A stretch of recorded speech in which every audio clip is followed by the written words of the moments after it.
We are live. Hello, everybody. This is Bella from Unlock Your Design. I am here with Capucine Fachot. What's the name? Is Seeking Eyes Closed is your podcast, right? Yes, it is the name of the podcast where we had 2 interviews together, and now I'm on the other side, so I know, I'm ready this to is hear so the much question. fun. I get to be in the seat of asking questions today, and we're going to explore the 4th archetype. So whether it's Gene Keys or Human Design or the I Ching. And where do you have it in your chart, Capucine? So I have it twice. I have it as my attraction sphere, and it's on the 4th line, and I also have it as my SQ, which is on the 3rd line.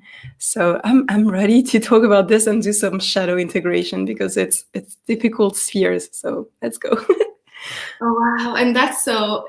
It's kind of really in the inquiry where I am now. I'm setting up this program together with Ashley about the Venus sequence, and really, I mean, that's the heart of the Venus sequence. So that's really interesting. It's kind of a little bit of a preview of what it means to have a certain activation in those super important activations in your Venus. And I'm already just like kind of going right into it because we say that the SQ is the inner child and it's what happened to you or the imprints that are from 0 to 7 years old. And then we say that the attraction is your sexuality and your intimacy. So there's something interesting with having that same activation in both. Have you thought about that yourself? What that actually, like how that shows up in your life? I never put it in that perspective, so thank you. Thank you for that. I'm gonna have to have my epiphanies on that, but wow, okay, that's a loaded question. I'm wondering, I'm going to actually pull it up. So you see here, let's see if I can point at it at the same time. So the SQ and the attraction are both the 4.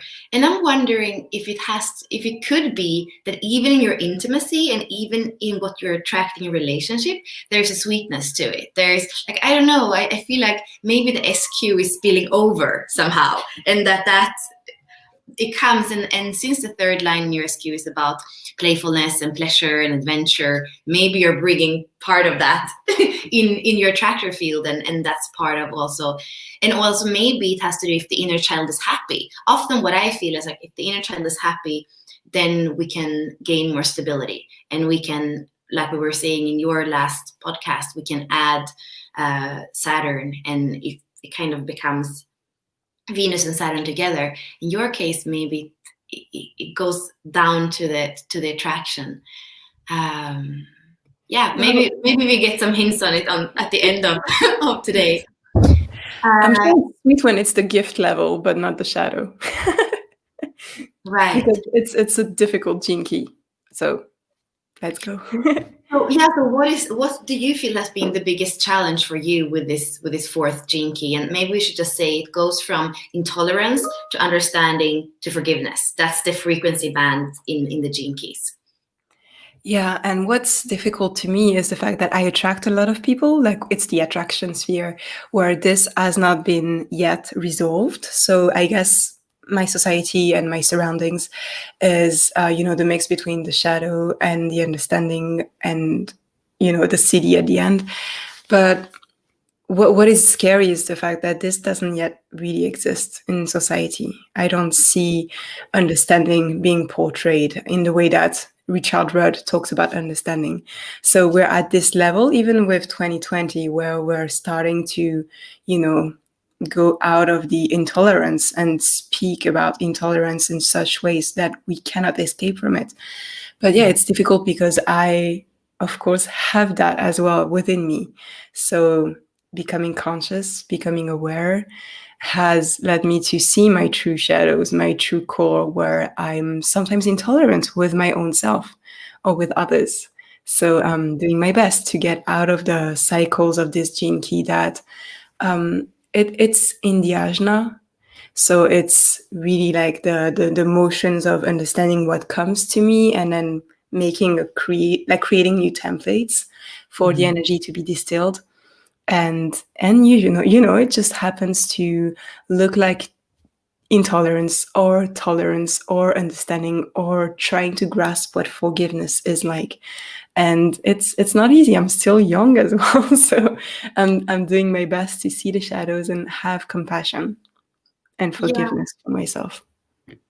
And there are two things that kind of pop out at me as you speak. And the first thing is that you have it in a fourth line, and the fourth line is, it kind of gets cold. So I'm wondering what your kind of survival mechanism is when you either are met with intolerance or you feel it pop up in yourself. Do you go to kind of like closing the heart, or what is the mechanism? Or it could also go to the third line in your SQ. But how do you feel like you are? What happens in your system when you're met by the shadow? Like when the shadow frequency comes in, how does it feel? What happens? Well, this is the moon as my soul is like. So my soul side is a moon in Leo, but on the other side, my moon is in Sagittarius. So I think those two connect with one another. I used to just run away from things. I just used to be met with intolerance or rejection or do the same as well. And I used to just run away from things.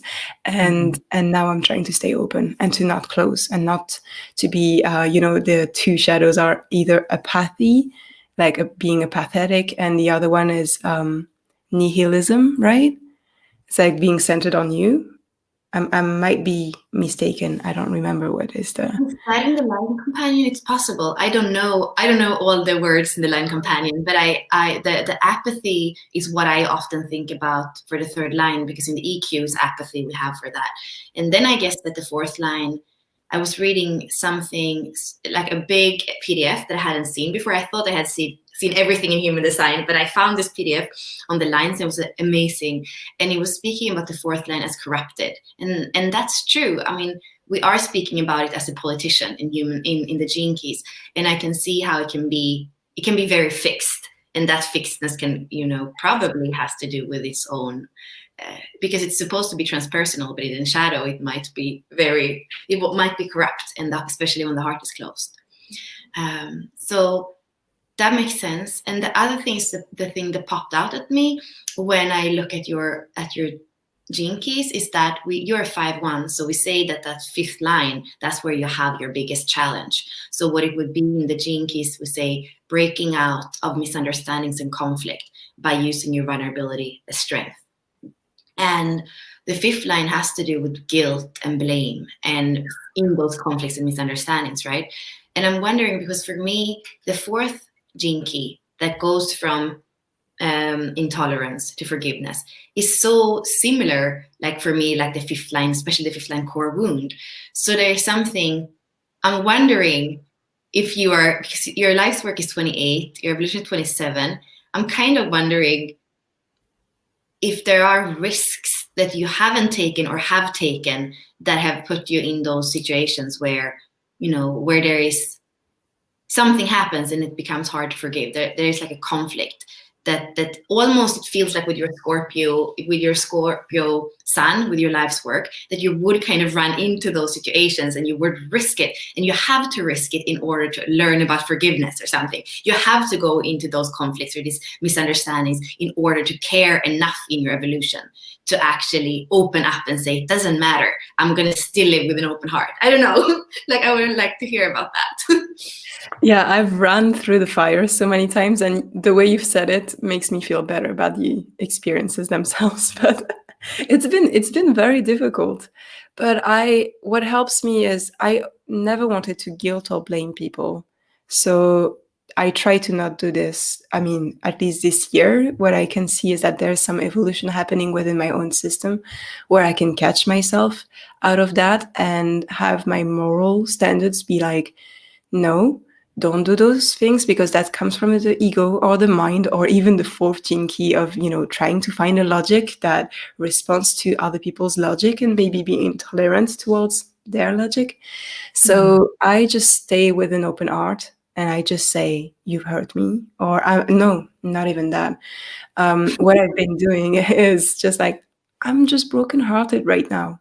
And that's not up to you or those things, but I just that's the state right now. So that explains why I'm maybe going away. Or, I used to go away and give no explanations, and it would turn in my head with the fourth jinky of all the ideas coming. And now I'm just like, well, I'm going to take space because my heart is broken. And that's it. And it's not like that's how I feel about your actions. But yeah, that's that. So I still lick my wounds in solitary, but at least it doesn't work in my head anymore. It's just my open heart cries when it wants to. And it feels better than working out the logic of how I'm not losing at the game of whatever happened. Does that help? Yeah, no, absolutely. And now I'm looking at your human design, and you have exactly the same centers defined and the same centers open as I have. And there is something very, I feel, special when the emotional center is completely open, and it has that ability, in the shadow frequency, it is a curse, because you're going to feel all the low frequencies of turbulence, of dishonor, of weakness, of conflict, of reaction, victimization, desire. Is going to like amplify in you, and you're going to be like, whoa, it's easy to feel like you get crazy, or that the world is crazy. And the beautiful side of it is that when the soul remembers that we already kind of worked through that, we can become that mirror.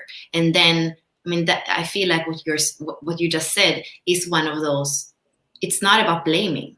It's like, it's really kind of that reflector sense, like just being a mirror. My heart right now, can't relate. Like right now, my heart can't, and it's a kind of neutral way of saying I'm witnessing, and I'm witnessing what is, I'm feeling what I feel, and I want to let you know that this is where I stand right now. Like, it feels to me very much also like your vocation, the 20.3, that you're just standing in that presence of like both what you're feeling, and like, it's both what you're feeling and it's all the plane. Like, you're not like, especially with that completely open emotion, would be like, I don't even want to feel, like, but you're with including the heart. I feel like you have really come into the beauty of the open emotional center, and understand it's not even about me or you. It's like, this is what's going on in my system right now. Exactly. And with the 20th Jin Ki, like the presence, it also means in the present, the action has already been done. So I can't think about those things again and again like the 4th Jin Ki does. I just have to accept that right now it has happened. I have to digest whatever happened.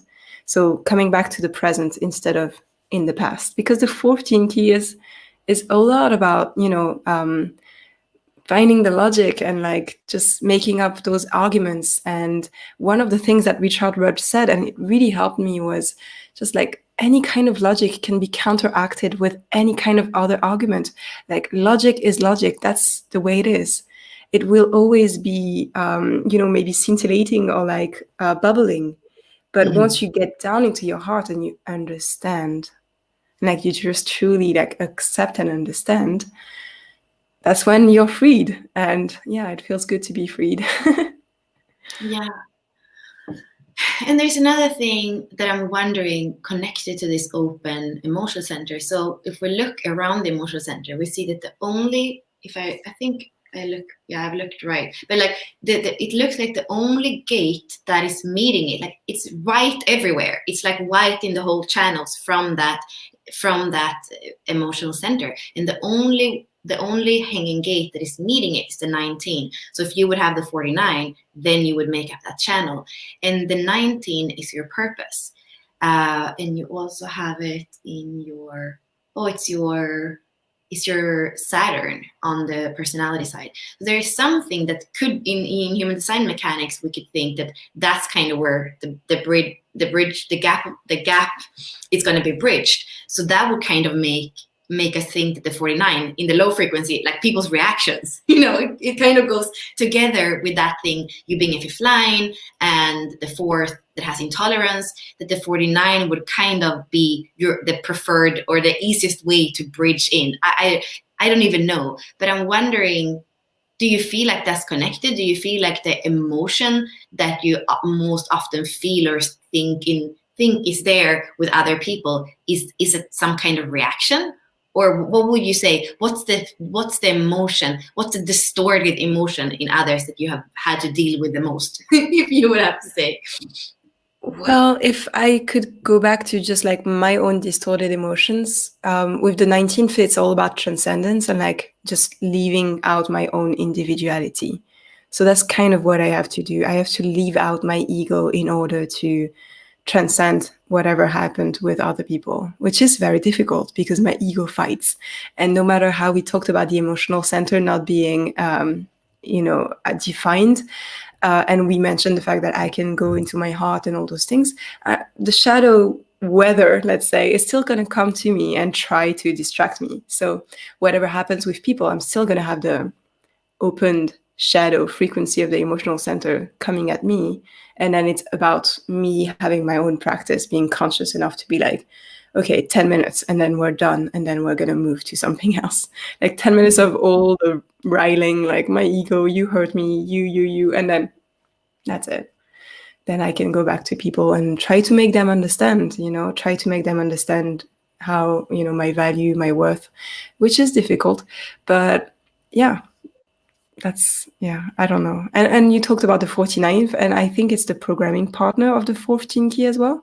So it's interesting that we're talking about the fourth, and Yeah, then yeah. the 49th that would have been cool if I had that channel. It's But yeah. interesting because it's both the harmonic gate of the 19, which is both your Saturn and your purpose, and then like it feels like it's part of it. I'm even what maybe you have an asteroid or something in it. I heard that there's a gene key yield that has been formed by. I saw it, or I heard, like somebody wrote to me, where you look at the asteroids and you see where they are. And at my birthday, I did this. I was speaking to Midi about Sedna, which is one of the biggest asteroids, I think, and I have it in the 27, which is in the same line and key as my mom's core wound.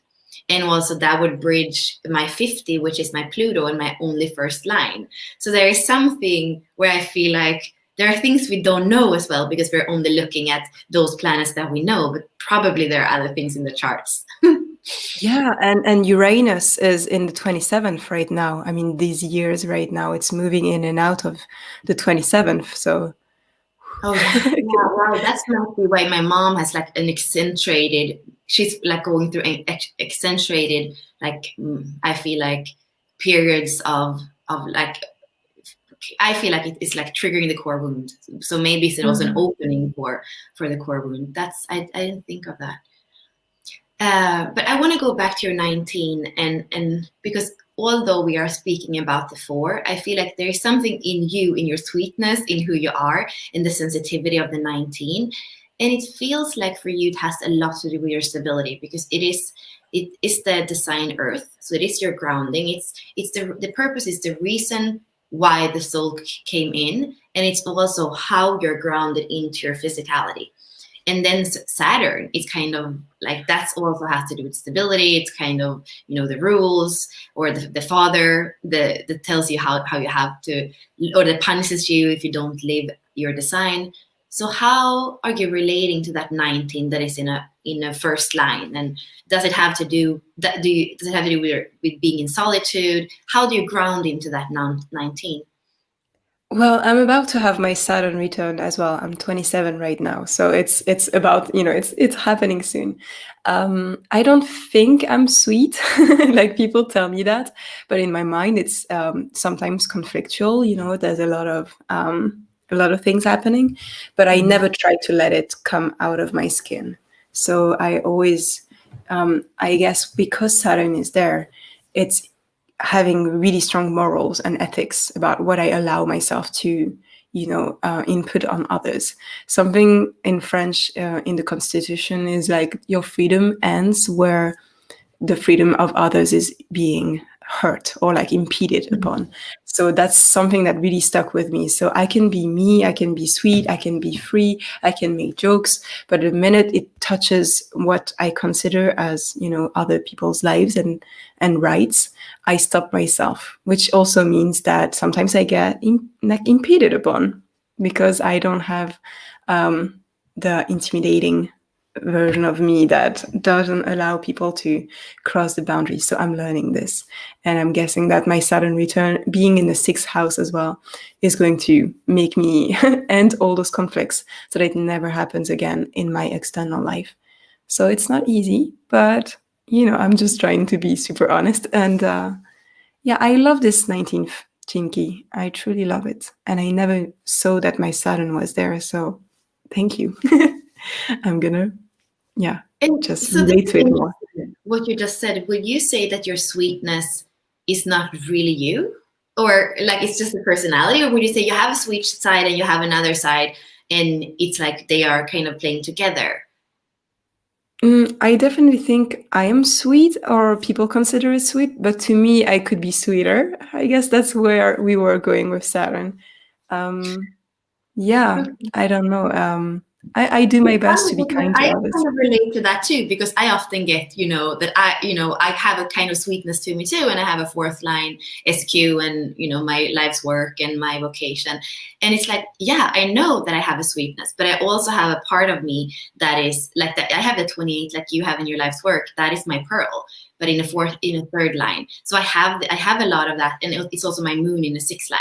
So I have that Scorpio energy. I'm sweet until there is something, some deep water that needs to be like dived into, and or kind of what you're saying too. If something, yeah, I feel like if there is something that I just don't feel is truth, then I'm not sweet anymore. then it's gonna be heard. But that doesn't take away the sweetness. It just means that I feel like there are different parts of who we are somehow.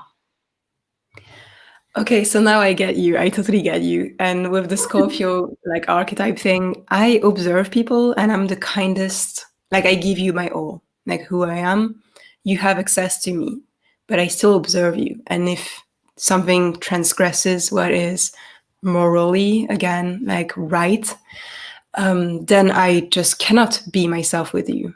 So it means I don't even want to spend time with you because I can't be something else. Like I really can't be just a part of me. I can't play something fake.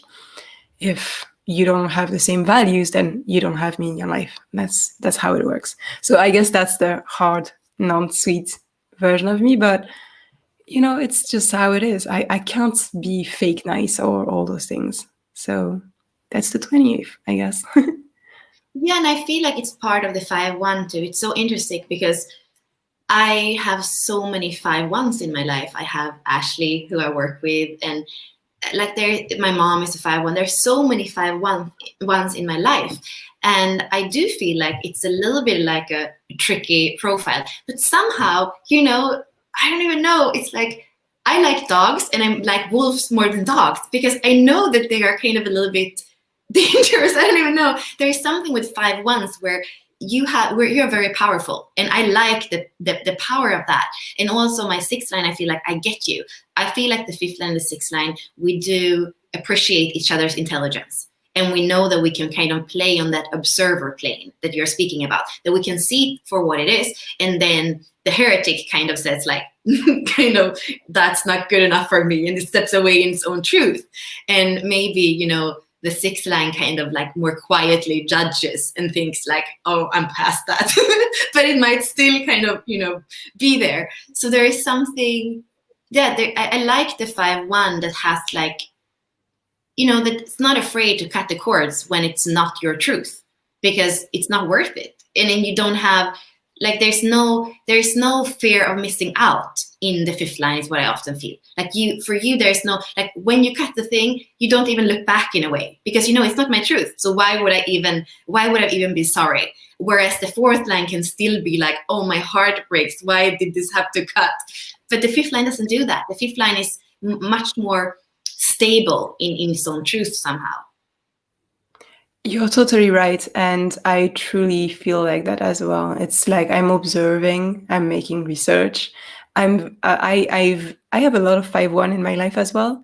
It feels very solar. Like we want to nourish others. We want to share our knowledge with them. We want to guide them. Yeah, I just love 5-1s.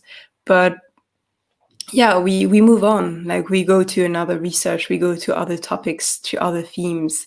Sometimes when people make mistakes, sometimes when, you know, no mistakes made. But I'm not able to move on so easily most of the times because I have the 27th gene key where Mm. I really enter cycles of caring for people. And even though it doesn't work and I'm, you know, losing my time somehow, I still care about them. So it makes me feel guilty, let's say, the Christian kind of guilty. So yeah, even though it's in the fifth line, still makes me feel like I should give up my own needs and my own desires for others.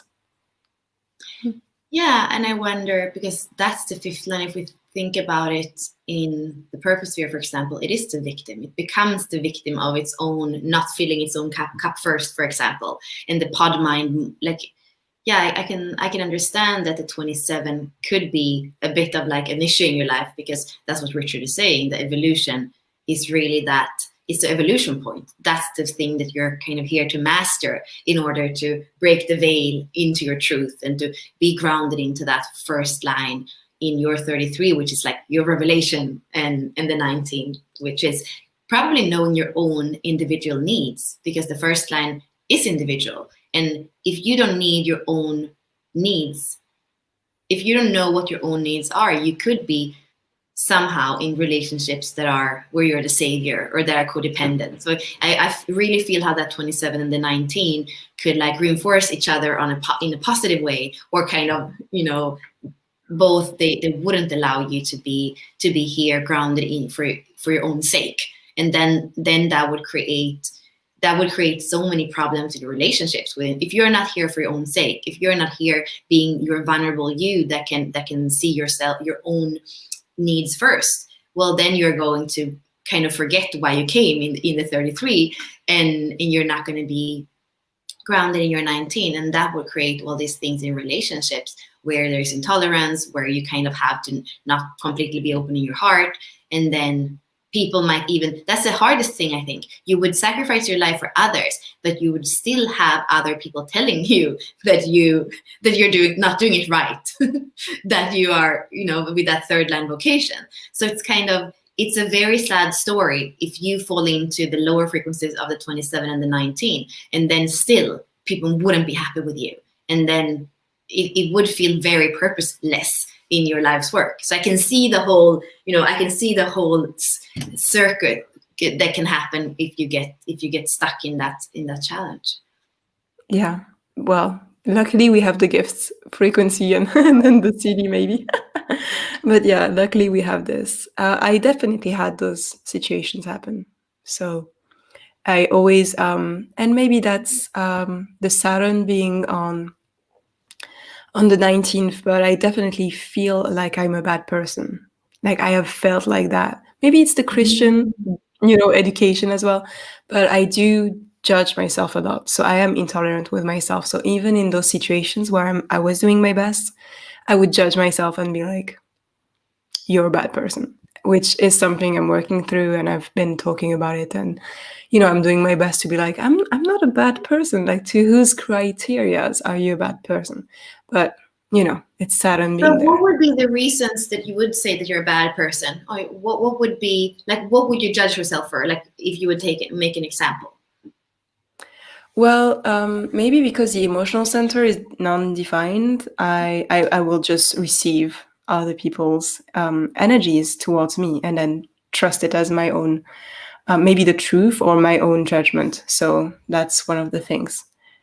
And because we talked about the third line of the 20th Chinki as well. So definitely that, just feeling other people's judgments of me and assigning them to my worth and who I am, my identity. Because my heart center is also non-defined. So identity being renewed all the time, depending on what happened, depending on what people say. Yeah. Do you find yourself over-promising? Do you find yourself like having to live up to your own expectations with that open ego? I try not to anymore because I understand that I love non-constrictions. I love to have people have no expectations over me. So that's how I built my business, my work, my life. So I'm trying to do my best with that. because it stresses me too much when people ask things of me.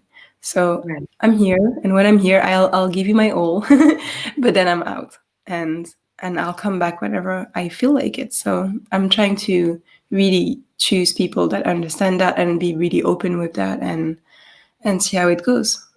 I've been Mhm. lucky so far, but yeah. Would you tell us how you have combined, like you say, your life, your work, your business? Like what, how did you build it, and how does it nourish you the way that you have combined it? All right. So I was a freelance photographer. So I used to, receive commissions and then do my photo shoots. But 2 years ago, I totally left that and I became self-employed. And I created a healing heart school where I'm teaching people Reiki and other different modalities. I also do one-on-one sessions, but I'm working on my own. I'm my own boss and my own employee. And I created the way that I work is just I show up when I say I show up. There's kind of a program, but it's not set to a day, it's not set to an hour, and it changes all the time. I reinvent myself. And people are okay with that. The name of my website is The Shapeshifter because, I'm okay with reinventing. Mostly, I guess, the 20th gene key of it, taking risks, like just seeing, being curious, like, am I going to make it? Can I jump off that cliff? But also the manifesting generator. Like, I don't like doing 2 times the same thing. Like, this is unique, cool, let's go into it and then move on to new directions. So, for example, if I do a class, I will record it, there will be a replay, but I'm never teaching that again. Then we're teaching something else. So you can access my classes through workshops, through different programs, but I won't do it again because new things, right? So yeah, I created my freedom. I definitely found new, ways where I was constricting myself, and I always allowed myself to be like, I feel encased. So no, let's go, let's move, and allowing myself to say openly and publicly, like, what I started 2 months ago is cancelled now. Sorry, I'm gonna do new Mhm. things. Thank you, and that works. I do recognize myself so much in what you're saying. And like I say, I have the same open centers like you have, and I have the 28, both in my moon and my pearl, and that's your life's work. So it feels like that.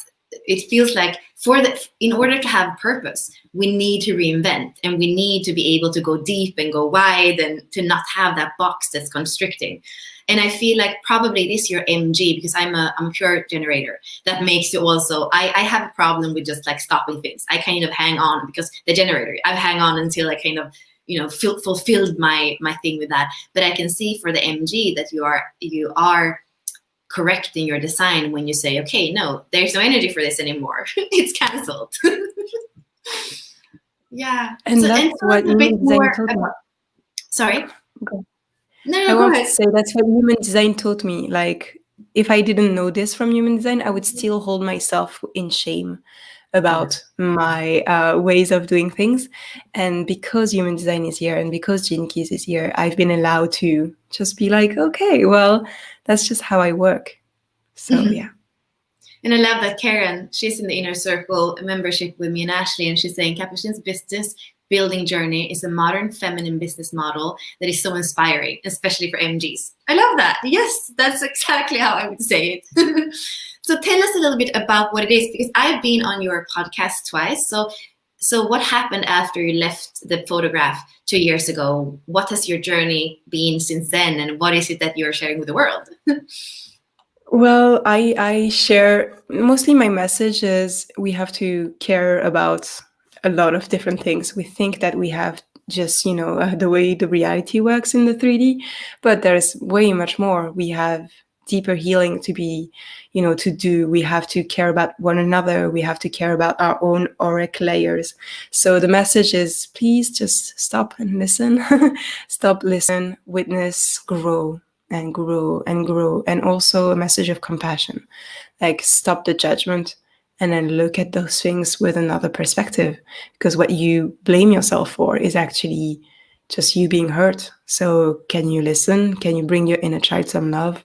So it's always based on that, which looks like my personal sessions or my school of teachings, or all the things that I do, even through the podcast. That's also why I wanted to speak with you on the podcast twice, because you present Gene Keys in a way that is so comprehensive and so open. So yeah, thank you for coming, and thank you for sharing your message as well. So yeah, I did my own healing. That's what was happening. It was difficult, and as we could see with the Chinky, like, the profile is not that easy. I signed up for quite an incarnation, and yeah, by healing myself, I was able to address those messages deeper and deeper, and then make it my purpose of actually, be open about this journey just right now, and openly say publicly, like, yeah, it's not easy. Yeah, I've got those thoughts. Yeah, I can be mean. Yeah, I can be hard on myself. I used to be very private, and now I'm just spilling my guts everywhere, but it's helping others. So that's the goal. It helps others to relate and to also open and then heal. So that's what I do, and what I plan on doing until the end of time. Yeah. Yeah, I'm looking at your Venus, and I do recognize too the 6-line IQ, that objectivity, but also what a curse it can be if that becomes the only playground of your life, because it's easy to stay there and you're not really hurt when you're in the objectivity of the IQ. But I see for you the EQ in the line too, that you really need to kind of, you need to have those relationships where there's true mirroring, and where you can say, I'm heartbroken and this is how I feel, and I'll tell you for a little while, and then I listen to you. Like, that's where that's the reclaiming of your emotional, of that part of you that we don't want to be only the IQ, we want to be EQ and IQ, and how you stop the Eden loop. And I feel like that's part of how the blame and the shame and all these things can be. And there's something beautiful. I mean, either there is a precision in it with the words that are chosen, or it's beyond words. It's like, I see you. And the 62 can be both. It's a meeting between two souls. It's actually my North Node, the 62.2. And I both see in a human level, I see the precision, but I see that it goes beyond. So maybe you're here to role model somehow an emotional meeting that is just in itself so fulfilled, so no words are needed. That's how do you relate? Is this too far? Is it too far out, or how do you relate to your EQ, the 62.2? It's definitely not too far. Most of my work is energy work, so we don't need the words. Mm-hmm. Just the presence and the energy. The way so I'm clear sentient, and we could guess that from the Pearl sequence, and we talked about this.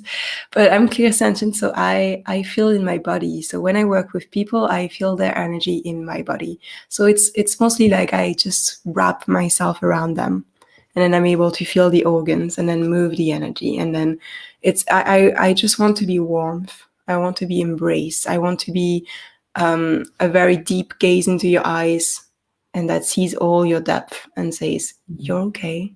There's no judgment. Like, you're fine. Like, I can love you, and the creator loves you. So please love yourself. Like, don't hate on you. So that's the energy. Without the words, I can be able to do this with the energy, with the work. I started channeling light language.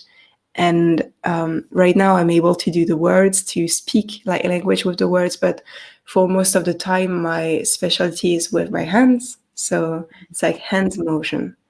I don't know if we want to go into the woo, but I know my starseed origin is from Andromeda. So it's mostly like having been tied to a chain and then breaking that, and then loving freedom so much, because we remember what it is to be in chains, and also has to go with the hands and the frequency. So that's where I found the 62 and the 64th gene key of just light language, channeling, accessing another state of consciousness, which also goes with the 14 key of understanding reality from another point of view, which isn't mental, it's something else. So yeah.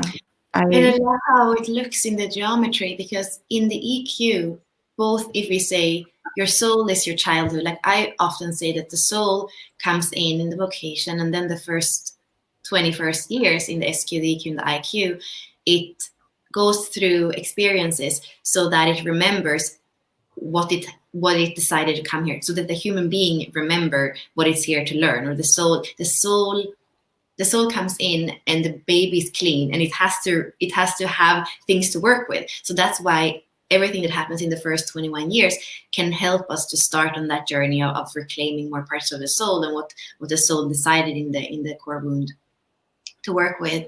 And when I look at the way that you reclaim your emotional, I mean, this is both the soul that came from maybe being chained, right? But what you do in this lifetime is here it feels like it's a lot the natural way of the one-to-one, of just being warm embrace and say it's not about my mind, it's not about technical, like it's just very second line natural. Like you just do it because it's in you, and that's what you can do on one-to-one in sessions. And then I often can see that how when the EQ is reclaimed and like firing right, then it becomes a little bit like a nest for the culture. So when you can do it, so when your soul is with you, when your inner child is with you, when you do it in your life, you can hold the nest for your culture, which is if the 62 is light language, it's like the 64 is illumination. It's like the next octave somehow, and you have it in a transpersonal line. So you can do it first in a more one-to-one setting,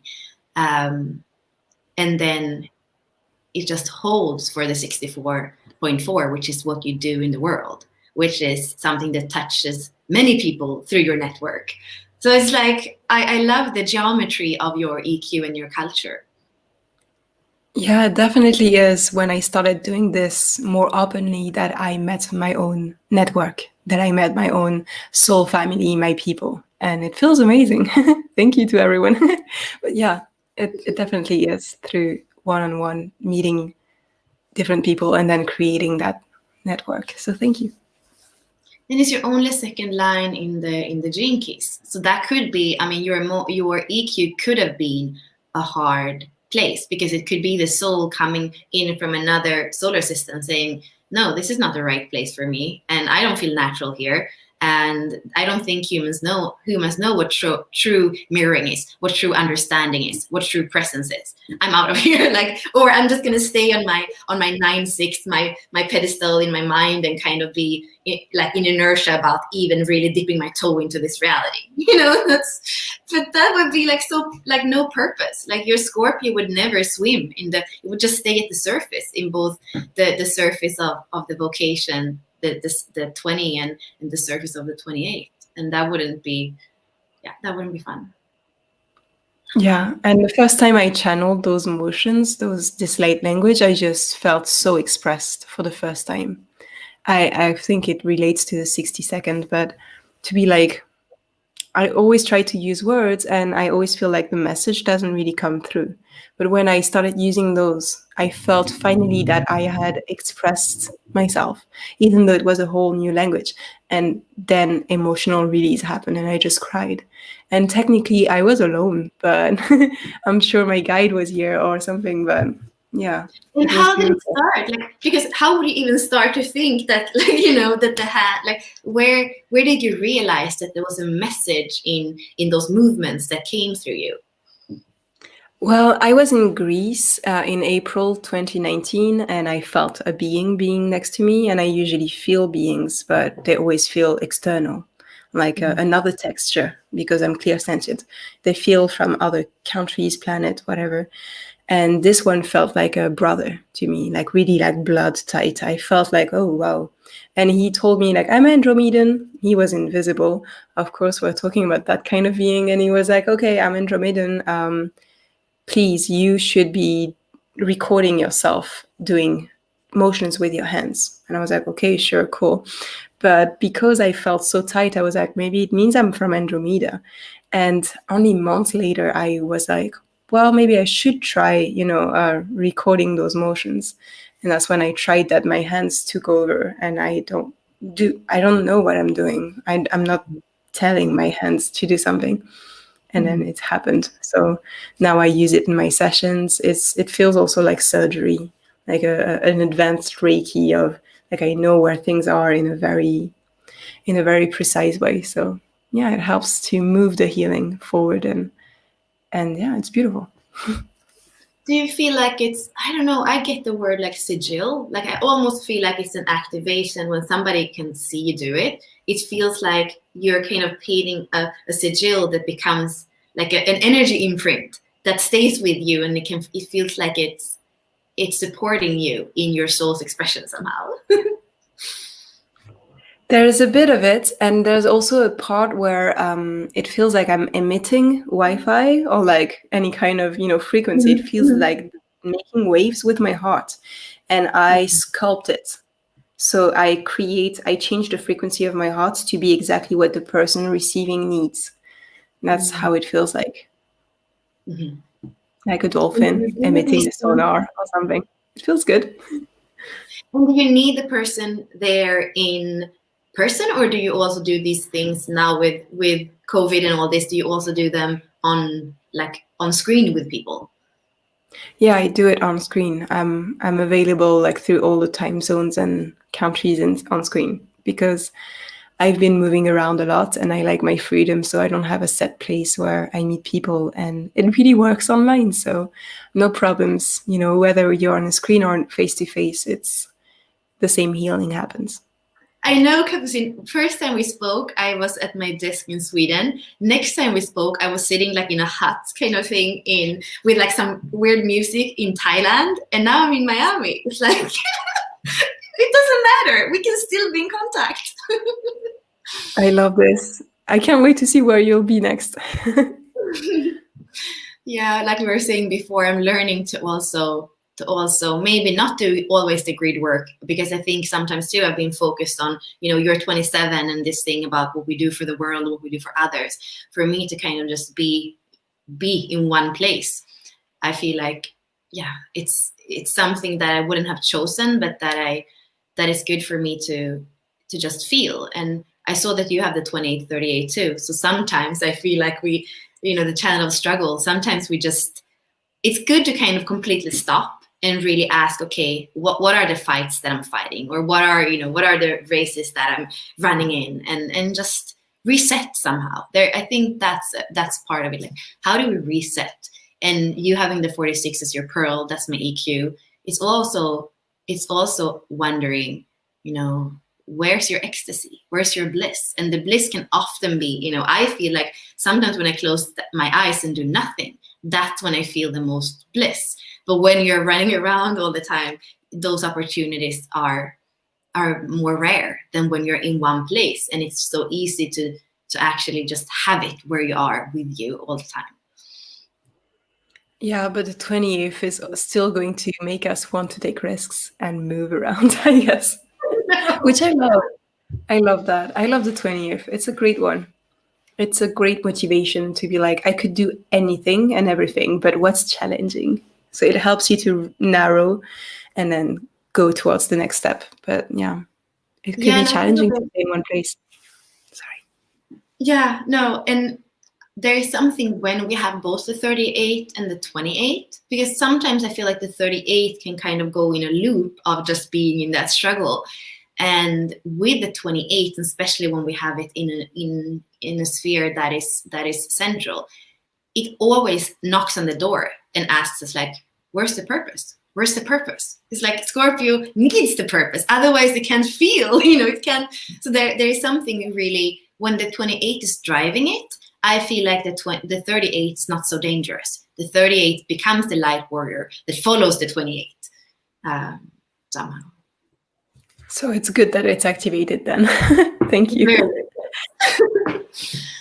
I'm wondering, is there anything else that you feel about you that we should know about you, or that you want to share, or that has to do with your truth, that I haven't asked you about? About me, no, but about the fourth gene key, I just want to say for anyone else who has this gene key, because I truly think it's not an easy one. There is a solution. Just hang out with people who have the 63rd gene key activated. or like in human design. It really helps because it's the channel that goes from the head center into the ajna. So the fourth is in the ajna. And if you hang out with people that have this channel, this gate activated, then you become a channel and you're able to find your truth. And that's so important. So I've had people who have the 63rd gene key, and I talk to them about what's the storm are happening, and they always help me narrow down, find my peace, be okay with myself. So yeah, look up the charts of the people around you and then hang out with them wisely. Yeah, so the 23 goes from doubt to self-inquiry or inquiry to truth. And what we see in Capucine's chart is that she's an open head in Ashna.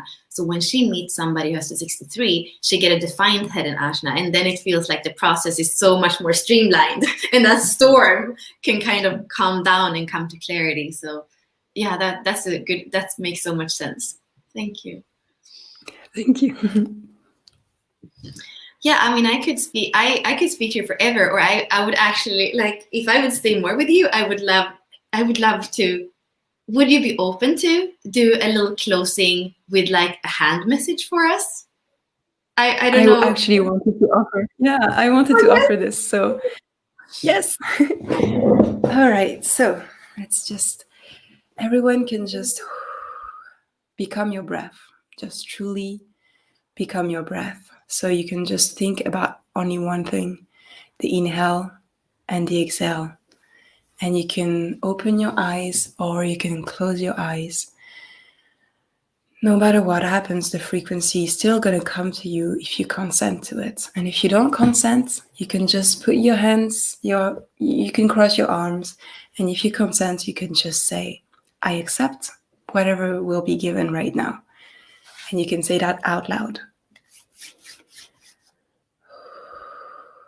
So we're actually going to work directly on the head. And as I mentioned the metaphor of the storm, I just feel like we can remove some of the things in the storm to make ways for you to understand in your heart instead of trying to make up the logic in your head.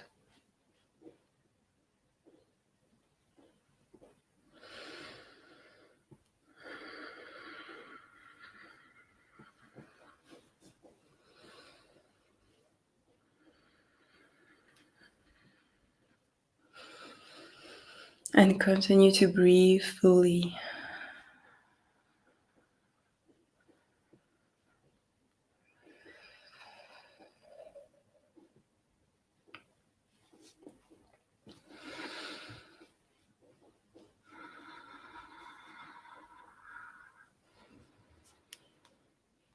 It will activate your throat. You will be speaking your truth. And you can do that with your own self. You don't need to have a listener. You could start speaking out loud about the storm in order to process and let the words go into your heart. So I'm just going to proceed with the opening of the heart in a safe way.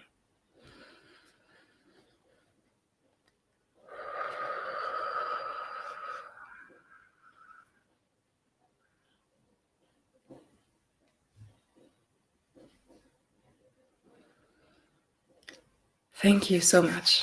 And I want to say that no matter where you are on your journey, things will still happen. It's part of the weather. The storm are going to come, and you can pick up an umbrella and just do what you need to do in order to be at peace and conscious and safe. But the storm, you don't have to take it personally. It's just part of the weather of being on this earth, of being in the third dimension, and in 2020 especially.